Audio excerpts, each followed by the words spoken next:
Ուղիղ եթերներում Հայաստանի իշխանություններին, իրավապահ մարմինների ղեկավարներին, նա ընդդիմադիրներին հայհոյախառն տարբեր մեղադրանքներ ներկայացրած Վարդան Ղուկասյանը մեղադրվում է խարդախության, շորթման, սպառնալիքի, բռնության հրապարակային կոչերի համար։ Մեղքը, սակայն, չի ընդունում։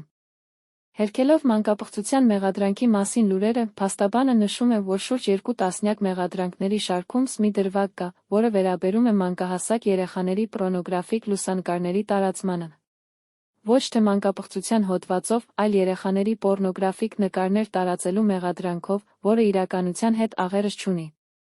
Բաղդասարյանը պնդում է, այս մեղադրանքս անհիմն է, քանի որ Վարդան Ղուկասյանը բռնության ենթարկվող երեխաների լուսանկարները տարածել է նրանց օգնելու նպատակով, դեպքը, որին հղում է անում փաստաբանը, տեղի էր ունեցել 2023 թվականին Գավառում, համացանցում տարածված տեսանյութից հետո դուստրերին բռնության ենթարկած մայրը կալանավորվել էր, սեքսուալ բնույթի բռնի գործողություններ կատարելու պոռնոգրական նյութեր տարածելու մեղադրանքով։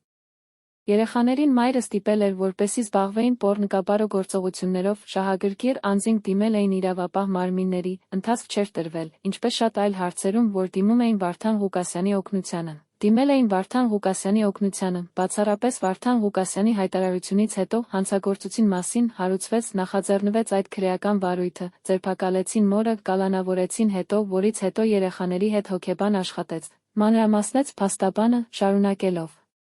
Հիմա եթե դա մեր պետական լիազոր մարմինը դիտում է, որ երեխաների նկարները տարածեց, երեխաների նկարները ոչ թե տարածել է, այլ բարձրաձայնել է մի հանցագործության, ծանր, զազրելի հանցագործության մասին, առանց որի բարձրաձայնելու երի հերթական գործը կլիներ, որ, այսպես ասած, ջրի երես դուրս չէր գա։